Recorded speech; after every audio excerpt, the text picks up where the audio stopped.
नमस्कार. लक्षवेधीमध्ये आपल्या सगळ्यांचं स्वागत. मी प्रसाद काथे. ओबीसी आरक्षणाच्या शिवाय महानगरपालिकेच्या निवडणुका होता कामा नयेत अशा थेट मागणीसह सर्वोच्च न्यायालयामध्ये ओबीसी वेलफेअर फेडरेशनच्या माध्यमातून याचिका करण्यात आली आहे. एका बाजूला राज्य सरकारचं सुद्धा या प्रकरणात न्यायालयात आपलं म्हणणं मांडण्याचं काम सुरू आहे. दुसऱ्या बाजूला आणखीन एका याचिकेच्या माध्यमातून ओबीसी आरक्षणाला राजकीय दृष्ट्या टिकवण्याच्या साठीचा संघर्ष पुन्हा एकदा न्यायालयात पोहोचलेला आहे. न्यायालयानं मवियाच्या कडून अपेक्षित प्रतिसाद न मिळाल्यानं अखेरीस ओबीसी आरक्षणाच्या संदर्भातला निकाल दिला आणि त्यानंतर सुद्धा 6 महिन्यांनी राज्यातली परिस्थिती बदललेली नाही. ज्या वेळेला निकाल दिला त्यानंतर पोटनिवडणुकांच्या संदर्भात तात्पुरती मलमपट्टी करण्याचं काम मवियानं केलं. मात्र राज्य सरकारला निवडणुकांमध्ये हस्तक्षेप करता येत नाही हे अधोरेखित झाल्याच्या नंतर आता येऊ घातलेल्या ऑक्टोबर महिन्यातल्या पोटनिवडणुका या ओबीसी राजकीय आरक्षणाच्या शिवाय होणार आहेत. ओबीसी समाजात याबद्दल संताप आहे आणि अशाच प्रकारे जर समजा व्यवस्था आणि सरकार वागत राहिलं तर येत्या फेब्रुवारीमध्ये अर्थात फेब्रुवारी 2022 मध्ये होणाऱ्या महानगरपालिकेच्या 12 निवडणुका, ज्याला प्रचलित भाषेमध्ये महाराष्ट्र विधानसभेची रंगीत तालीम मिनी विधानसभा असं म्हटलं जातं, त्या मिनी विधानसभेच्या निवडणुकांमध्येही ओबीसींना राजकीय आरक्षण मिळणार नाही अशी भीती ओबीसी समाजाला वाटतेय. हे होऊ नये, ओबीसींना त्यांचं राजकीय आरक्षण त्यांच्या लोकसंख्येच्या प्रमाणात मिळावं, आरक्षण टिकावं आणि इतर समाजालाही न्याय मिळावा, या एकत्रित भूमिकेतून राजसत्ता सक्रिय व्हावी अशा मागणीच्यासाठी ओबीसींच्या फेडरेशनच्या माध्यमातून न्यायालयाकडे दाद मागितली गेली आहे. न्यायालय यामध्ये आता हस्तक्षेप करेल का? याआधी दिलेला निर्णय हा न्यायमूर्तींच्या लार्जर बेंचने दिलाय. जर समजा त्या निकालाला पुन्हा एकदा कार्यान्वित करण्याची आठवण न्यायालयाला करायची वेळ येत असेल तर यात दोष कोणाचा? मवियाला ओबीसींचं आरक्षण राजकीय दृष्ट्या टिकवायचं आहे का? इथपासून ते जर टिकलं नाही तर मिनी विधानसभेच्या निवडणुकाही लटकतील की होतील, या संदर्भातली चर्चा आजच्या लक्षवेधीच्या कार्यक्रमात.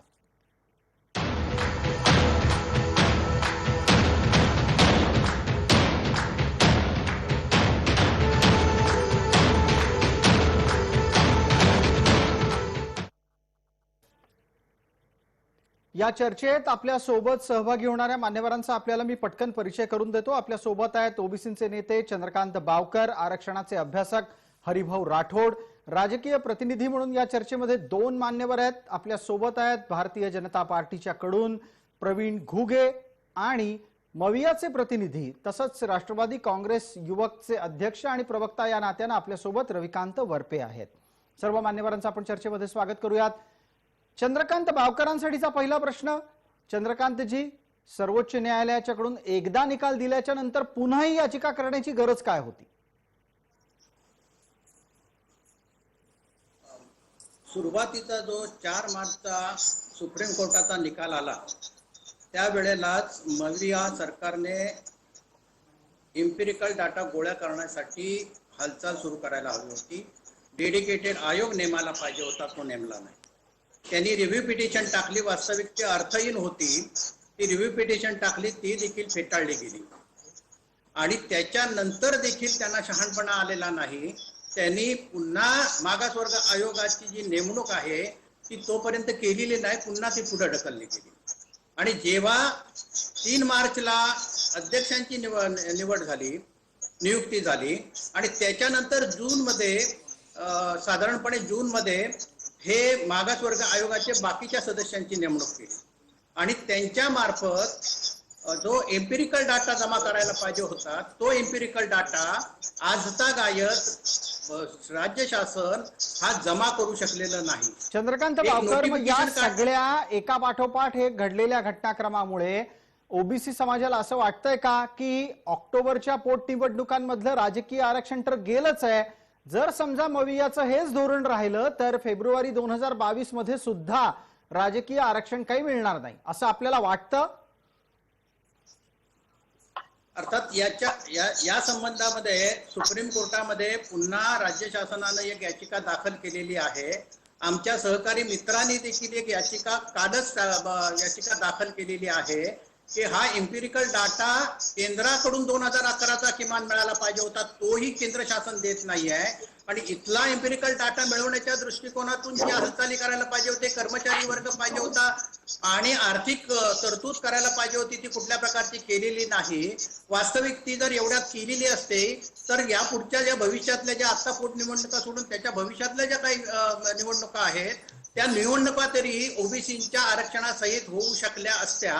आज आम्हाला त्याची शंका वाटते.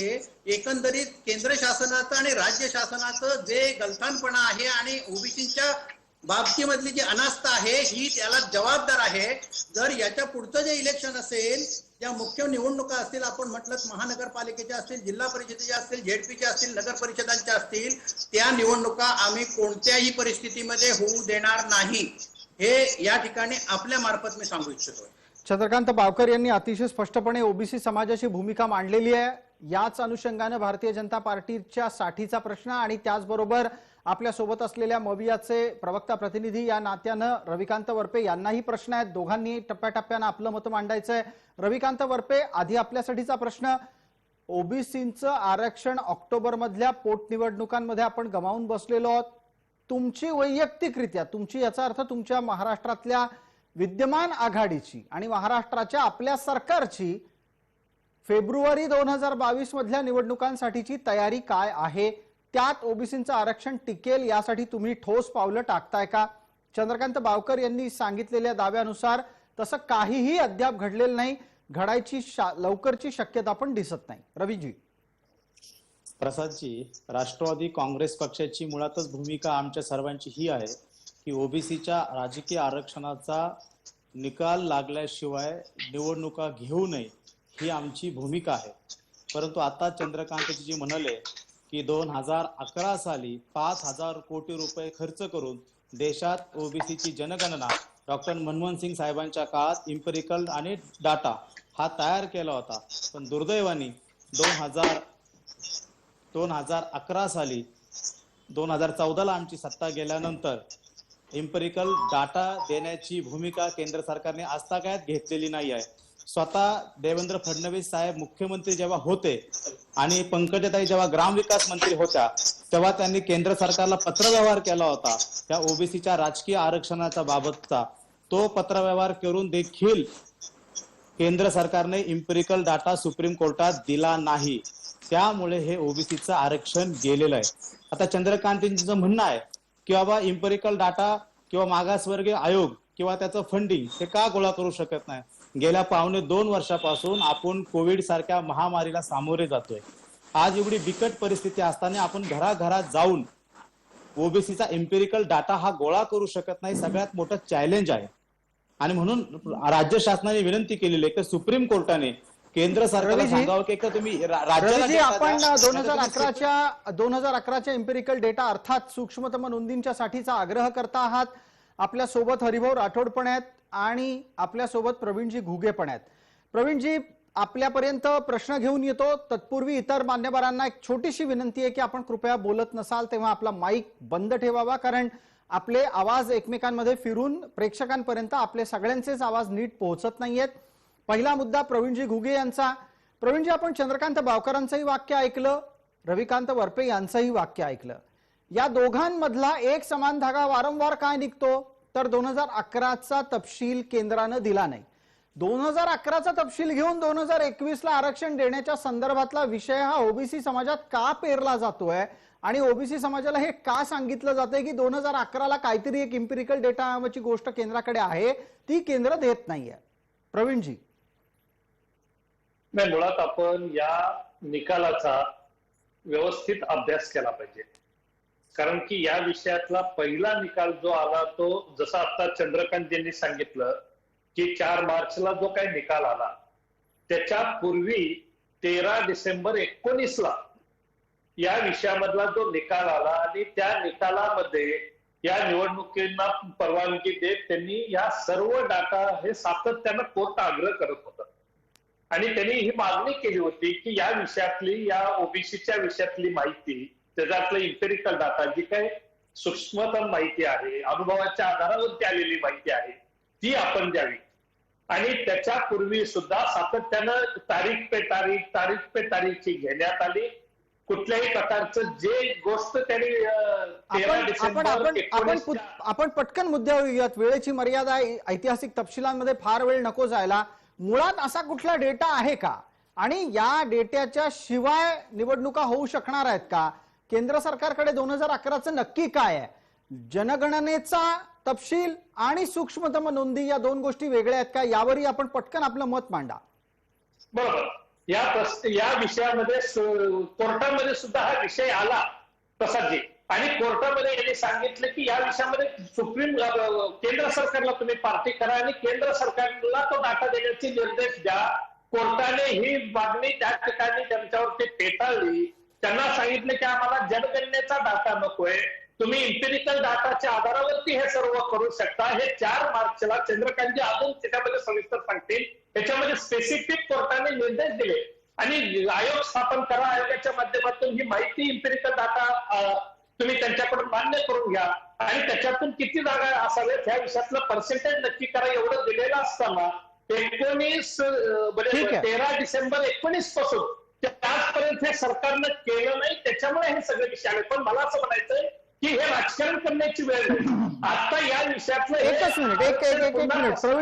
प्रवीणजी यात हस्तक्षेप करतो. पटकन एक चंद्रकांत बावकरांची प्रतिक्रिया घेतो. त्यानंतर माझे 2 प्रश्न हरिभाऊंसाठी असणार आहेत. बावकरजी, सर्वोच्च न्यायालयानं जर समजा प्रवीण घुगे यांच्या म्हणण्याच्या नुसार आणि न्यायालयीन तपशिलाच्या आधारे पण जनगणनेचा डेटा नकोय, आपल्याला सूक्ष्मतम नोंदींचाच तपशील हवाय असं सांगितलं असेल, तर मग ओबीसी समाजाला हे का सांगितलं जातं की 2011चा एक इम्पेरिकल डेटा नावाचा प्रकार केंद्रात आहे? पहिल्यांदा मी एक स्पष्ट करू इच्छितो की कोणत्याही सरकारला ओबीसींना राजकीय आरक्षण त्यांना टिकवलं पाहिजे, त्यांचं या बाबतीमध्ये अजिबात कोणाची इच्छा नाही आहे. माझा एक प्रश्न वरपेजींना आहे, आपल्या घुगेजींना आहे की 2010ला कृष्णमूर्तीचा निकाल आला. 2017ला सुप्रीम कोर्टामध्ये विकास गौडी केस गेली. 2017ला गेल्यानंतर त्याच्यामध्ये मागणी काय होती? 2000च्या निकालाप्रमाणे व्हायला पाहिजे होता, इम्पेरिकल डाटा व्हायला पाहिजे होता, डेडिकेटेड आयोग निर्माण करायला पाहिजे होता. तो बीजेपी सरकारने केलेला नाही. 2019ला त्यांनी ऑर्डिनन्स काढला, तेव्हा देखील त्यांनी इम्पेरिकल डाटासाठी एक समर्पित आयोग नेमायला पाहिजे होता, तो नेमला नाही. आणि त्याच्यानंतर त्यांनी 2011चा डाटा मिळवण्यासाठी केंद्र शासनाला विनंती केली, ती नाकारली गेली. तर या बाबतीमध्ये दोन्ही सरकार, पूर्वीचं सरकार आणि आताचं सरकार, दोन्हीही सरकार, राज्य सरकार याला जबाबदार आहेत. बावकरांच्या या मुद्द्यावर पटकन एकदा प्रवीण घुगे 30 सेकंदात आपली प्रतिक्रिया अपेक्षित करतो. आत्ताच्या घडीला नवं आलेलं सरकार हे जवळपास 2.5 वर्ष पूर्ण करतंय. त्यांच्याकडून काय झालं आणि तुमच्या 5 वर्षात काय झालं, दोन्हीचा हिशोब लागेल.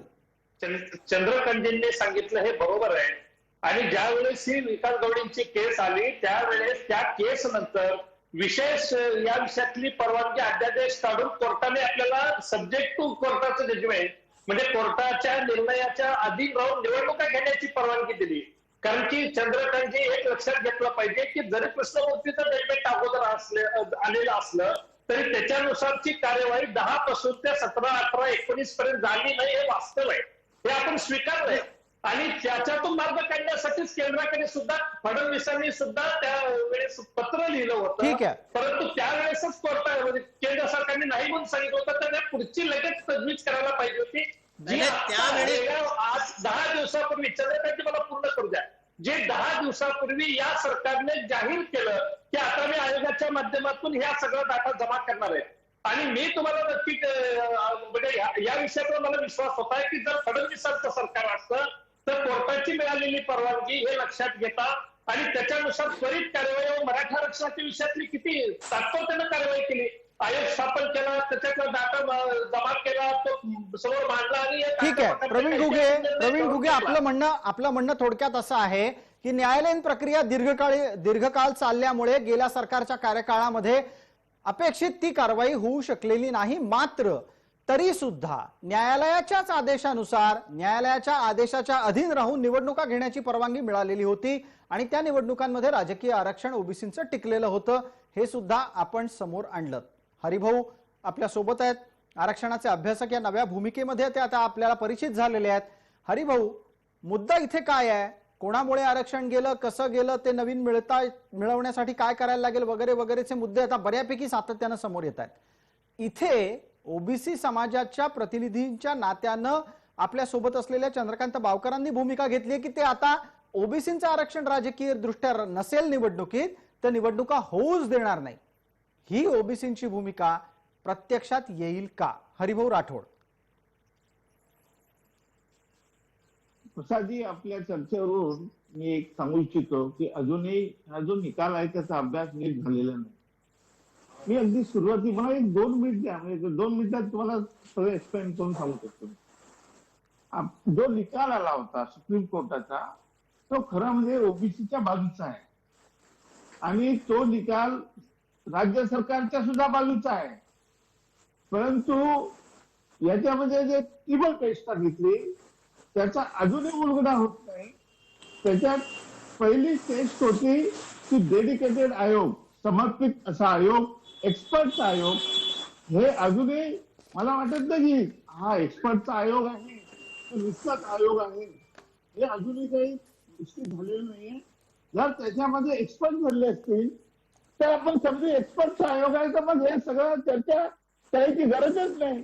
2 महिन्यात माझा दावा आहे की 2 महिन्यात आपण डेडिकेटेड इम्पिरिकल डाटा जमा करू शकतो. आता दुसरा प्रश्न, इम्पिरिकल डाटा म्हणजे काय?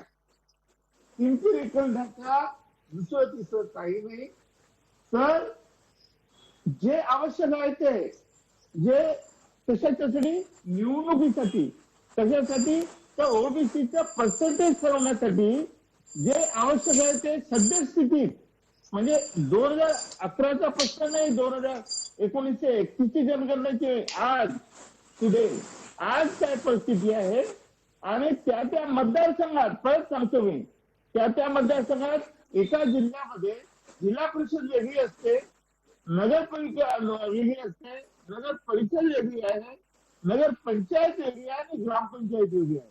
तर एवढे स्थानिक स्वराज्य संस्था आहेत, एवढे मतदार वेगवेगळे आहेत, त्यांचा वेगळा डाटा पाहिजे. तर सुप्या भाषेत सांगतो, ओबीसीची जनगणना किती आहे, त्याचे पर्सेंटेज काय हे काढायचे आहे, त्याला म्हणतात इम्पिरिकल डाटा. आणि हे करण्यासाठी तुम्हाला संपूर्ण जनगणना बघितल्याशिवाय, संपूर्ण लोकसंख्या बघितल्याशिवाय, थोडक्यात याचं उत्तर आहे की लोकसंख्या करणे. अच्छा, जनगणना, लोकसंख्येची मोजदाद करणे, जनगणना करणे, या गोष्टी तर आपण वारंवार मांडतच आहात. मुद्दा आता उपस्थित काय होतो की जर समजा इम्पिरिकल डेटा घेतला गेला नाही तर निवडणुका होऊ देणार नाही. आता निवडणुका रोखण्याचा एक प्रयत्न राजकीय पातळीवर मवियानं करून पाहिला, तो यशस्वी झाला नाही. मला रविकांत वरपेंना विचारायचंय, रविकांतजी, जर समजा निवडणुका रोखण्याचा आणखीन एक प्रयत्न झाला तर फेब्रुवारीत तशा पद्धतीने निवडणुका रोखता येतील का? प्रसादजी, आताच आपल्या महाविकास आघाडी सरकारने ऑर्डिनन्स काढून तो राज्यपालांच्या सहीला पाठवलेला आहे. आपण तो एक प्रयत्न केलेला आहे ओबीसीचं राजकीय आरक्षण टिकवण्यासाठी. परंतु जर केंद्र सरकारने, कारण की मागे पंतप्रधान नरेंद्र मोदी यांना स्वतः महाराष्ट्राचे मुख्यमंत्री आणि उपमुख्यमंत्री दोघेही भेटले होते, दोघांनी विनंती केली होती की ओबीसीच्या आरक्षणाबाबत जो केंद्र सरकारकडे इम्पिरिकल डेटा आणि ट्रिपल टेस्ट जो 2010 साली 5 खंडपीठाच्या न्यायमूर्तींनी आदेश दिला होता, त्यानुसार तो जो इम्पिरिकल डेटा आहे जो आज केंद्र सरकारकडे आहे, त्यांनी जर तो सुप्रीम कोर्टात सादर जर केला तर हा प्रश्न, जसं चंद्रकांतजी किंवा हरिभाऊजी म्हणतायत 2 महिन्यात सुटू शकतो. माझ्या माहितीनुसार ऑर्डिनन्स काढून होणार नाही, ऑर्डिनन्स काढता येत नाही तुम्हाला.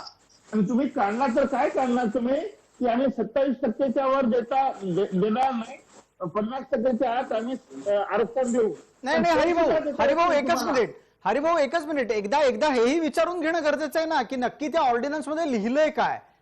रविकांतजी एकदा तेही सांगून टाका.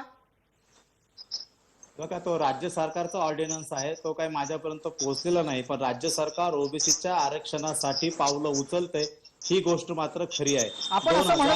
आपण असं म्हणत असाल रवीजी की आपल्यापर्यंत तो ऑर्डिनन्स अर्थात वटहुकुमाचा तपशील पोहोचलेला नाही, तर ओबीसी समाजानं यावर विश्वास कसा ठेवायचा की तो ऑर्डिनन्स, तो वटहुकूम, त्याचा मसुदा हा ओबीसीचं आरक्षण टिकवणारा आहे.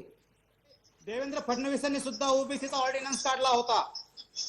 मी सांगतो 31 जुलै हे बघा, देवेंद्रजींनी ऑर्डिनन्स काढला होता. आरक्षणाबाबत भाजपला बोलण्याचा नैतिक अधिकार नाहीये. 1994 साली सुद्धा तुम्ही कमंडल का मंडल म्हणून ओबीसीच्या आरक्षणाला विरोध करणारे लोक आहेत भारतीय जनता पार्टी. 2007 साली केंद्रामध्ये अर्जुन सिंग HRD मिनिस्टर असताना रवीजी विषय आता महाराष्ट्राच्या राज्यपालांकडे गेलेल्या वटहुकुमाचा चाललाय. आपल्याला व्हीपी सिंगांपर्यंत मागे नाही जायचं, इतका वेळ नाहीये आपल्या हातात. मसुद्यात काय लिहिलंय सांगाल का? वटहुकुमाच्या मसुद्यात काय लिहिलंय? हे केवळ एका बाजूला यांचे मंत्री, ते लोक काय बोलतील? रवीजी मसुद्यात काय लिहिलंय सांगा. रवीजी मसुद्यात काय लिहिलंय सांगा. मी काय सरकारचा भाग नाही, सरकारचं कॅबिनेट तो वटहुकूम तयार करत असतो, पण ओबीसीचं राजकीय आरक्षण तयार करण्यासाठी महाविकास सरकार प्रयत्न करते. भाजपला ओबीसीच्या आरक्षणात बोलण्याचा नैतिक अधिकार नाहीये. ठीक आहे, भाजपाला तो नैतिक अधिकार आहे की नाही हा वादाचा मुद्दा बाजूला ठेवू, पण एक तातडीची प्रतिक्रिया घेणं गरजेचं आहे. मवियाच्या या चर्चेत म्हणून प्रतिनिधी म्हणून आलेल्या रविकांत वरपे यांच्याकडे कोणत्याही प्रकारचा तपशील आता उपलब्ध नाहीये. विरोधक म्हणून आपल्याकडे तरी तपशील आहे का की नक्की राज्यपालांना पाठवलेला वटहुकूम काय म्हणतो? विरोध करणारे केंद्राच्या आरक्षण तुम्ही घालवलं, इम्पेरिकल डाटा तुम्ही आज घेणार नाही म्हणायचं, दुसऱ्या बाजूला सर्वपक्षीय बैठकीमध्ये निवडणुका घेणार नाही म्हणायचं आणि लगेच या ठिकाणचं निवडणूक आयोग निवडणुका जाहीर करतात. 2014 ते 2019 देवेंद्र फडणवीसांचं सरकार होतं. 2011 ते 2014 साली केंद्रात एम्पिरिकल डाटा तयार झाला. तुमच्या मुख्यमंत्र्यांचं आणि ग्रामविकास मंत्र्यांचं पत्र आहे की केंद्रामध्ये एम्पिरिकल डाटा द्या, का नाही दिला? रविकांतजी मुद्दा काय आहे? प्रवीणजी एक मिनिट थांबा. रविकांतजी आपण मुद्द्याला धरून राहावं. मुद्द्याला धरून राहण्याच्या प्रश्न आपल्यासाठी असा होता की निवडणुका फेब्रुवारीत रोखण्याच्या साठीचा प्रयत्न झाला तर सरकार निवडणुकांच्या बाबत काय करणार आहे? कारण निवडणुका कोणालाही रोखता येत नाहीत हे आत्ताच अधोरेखित झालंय. म्हणून रवीजी आपली भूमिका त्याबद्दल सांगा.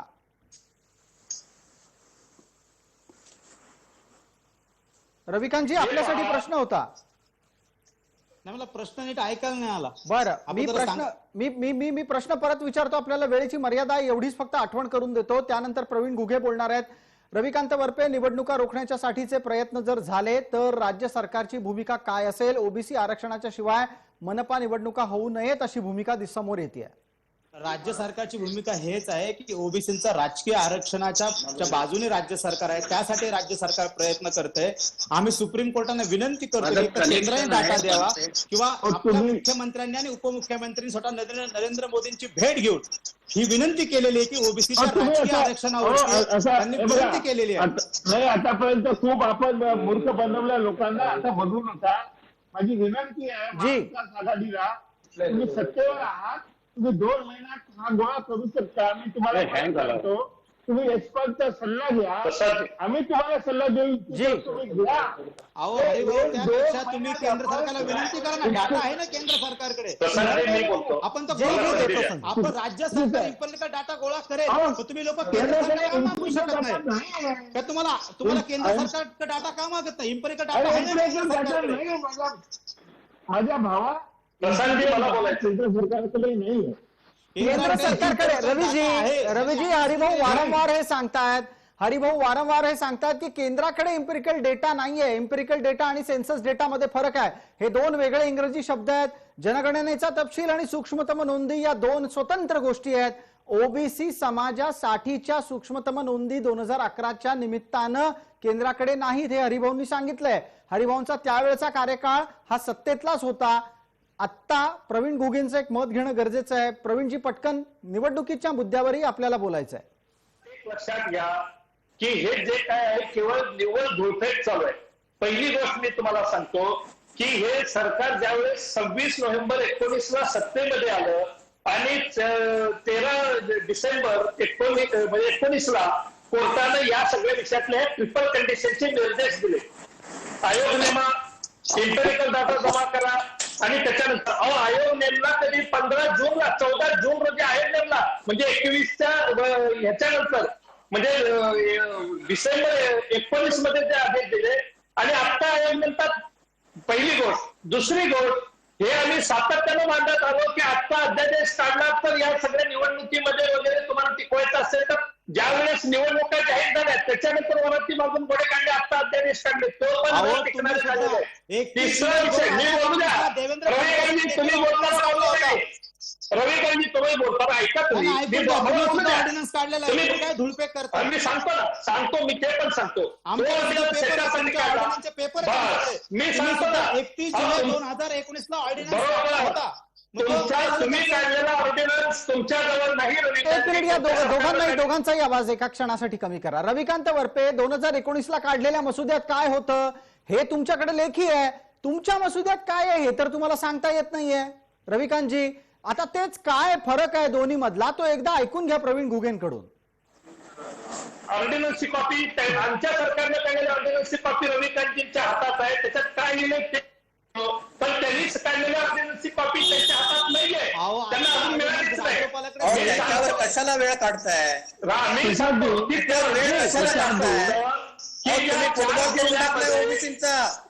ज्या 4 जिल्ह्यामध्ये ह्या जागा ज्या 50% पुढे जात होत्या आणि त्या ठिकाणी निवडणुका घेण्यामध्ये अडथळा येत होता, तर त्या संदर्भामध्ये निवडणुकीचं आणि हे सगळी प्रक्रिया करेपर्यंत तुम्ही या कोर्टामध्ये जो निर्णय येईल त्याच्या अधीन राहून त्या सगळ्या विषयातल्या निवडणुका घेण्याची परमिशन मागितली त्या ऑर्डिनन्स काढून आणि ह्या सगळ्या प्रक्रियांनी पूर्ण करून हे सांगितलं. त्यानंतर 26 नोव्हेंबर तुमचं सरकार आलं, डिसेंबर मध्ये जजमेंट आलं आणि प्रवीणजी हस्तक्षेप करतोय याच्यात. प्रवीणजी याच्यात हस्तक्षेप करतोय. आपल्याला पटकन हरिभाऊ राठोड आणि चंद्रकांत बावकर यांची प्रतिक्रिया घ्यायची आहे. चंद्रकांतजी, तुम्ही मध्येच चर्चेतून निघून गेलेला होता त्यामुळे बऱ्यापैकी गोंधळ झालेला आहे. तुमची फ्रेम सुद्धा आता नीट दिसत नाहीये लोकांना, पण ठीक आहे, आपल्याला वेळेची अत्यंत कमी मर्यादा आहे. आता पटकन एक मुद्दा मी उपस्थित करतो तो हरिभाऊ आपल्यासाठी. हरिभाऊ, या सगळ्यातून मार्ग निघणार आहे का असंच तू महिनमय चालत राहणार आहे आणि ओबीसींनी याच पद्धतीनं एकमेकांच्या वर दोषारोप होताना पाहत राहायचंय?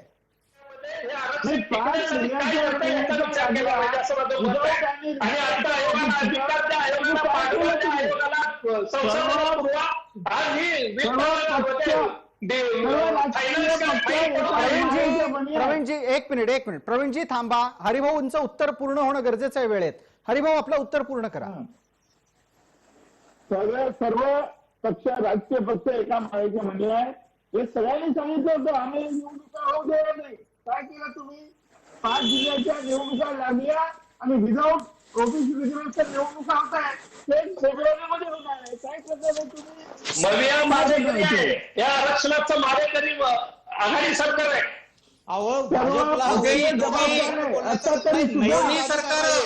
ओबीसीच्या आरक्षणाला जबाबदार आहे. नाही, आताही आपण देऊ शकतो आरक्षण. आताही आपण 2 महिन्याच्या ओबीसीची युपीएच्या सरकारने केलेली आहे, तुम्ही नाही केली. हरिभाऊ बरोबर बोलतायत. आज ही हे राजकारण न करता आज हे आरक्षण मिळू शकतं. ठीक आहे. आयोगाला तुम्ही सांगितलं नाही. प्रवीण घुगे आणि रविकांत वरपे दोघांनीही कृपया आपल्या माईकला आता म्यूट करा, बंद करा तो, कारण आपल्याला वेळेची मर्यादा आहे आणि याच्यात वाद पुढे न्यायचा नाहीये. हरिभाऊ राठोड, शेवटच्या टप्प्यात आपलं मत, निवडणुका रोखल्या जाणार आहेत की नाहीत? पण केंद्र सरकार देखील 2 पावलं पुढे आलं पाहिजे ना मदत करायला. व्यवस्था करण्यात अर्थ नाही. आपण याच्यात उमेदजी- पुढाकार घेऊन तुमच्या हातात उमेदजी- सरकार आहे, आपण त्या पद्धतीने विचार केला पाहिजे. आणि मला फक्त ताकद द्या, मनुष्यबळ अर्थबळ पुरवा, आरक्षण होत जाईल. नाव घेऊ नका, केंद्राचं परत नाव घेऊ नका, लोकांना भ्रमित करू नका. आपल्या हातात आहे, आघाडी सरकारच्या हातात आहे. आयोगाने इथपर्यंत डाटा लवकरात लवकर गोळा करायला सांगा. नुसते लोक ठीक आहे. आम्ही येतो, आम्हाला सगळं कसं इथपर्यंत डाटा गोळा आणि रवीजी, ठीक आहे. काँग्रेसचे मला सगळ्यांचेच आवाज बंद करावे लागतात. वेळ मर्यादेपोटी इथेच ही चर्चा थांबवावी लागते. चर्चेच्या अत्यंत शेवटच्या टप्प्यामध्ये एका गोष्टीची किमान स्पष्टता झाली की कुठल्याही प्रकारचा तपशील केंद्राकडे मागत बसण्याची गरज नाही. केंद्राकडे इम्पेरिकल डेटा अर्थात सूक्ष्मतम नोंदी ओबीसीच्या नाहीत, त्या राज्याला तयार करायच्या आहेत असा सर्वोच्च न्यायालयाचा निर्देश आहे. निकाल आहे, आदेश आहे. याचाच परिणाम निवडणुकांच्या निकालावर काय होईल, निवडणुकांवर काय होईल ते पाहणं लक्षवेधी ठरणार आहे. तुर्तास या चर्चेत इतकंच. आपण सर्व मान्यवर चर्चेत सहभागी झाला त्याबद्दल आपले मनपूर्वक आभार. सर्व प्रेक्षकांना जय महाराष्ट्र.